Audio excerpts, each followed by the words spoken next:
Rajanna Sircilla district లో 30 historical places లో భాగంగా ఈ రోజు డే 23.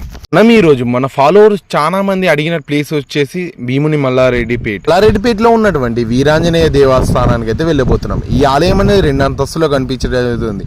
అదేవిధంగా కాకతీయులు కట్టించిన దానిలో 2 అంతస్తులు కట్టించిన దానిలో చాలా అరుదైన టెంపుల్స్లలో ఇది ఒకటి.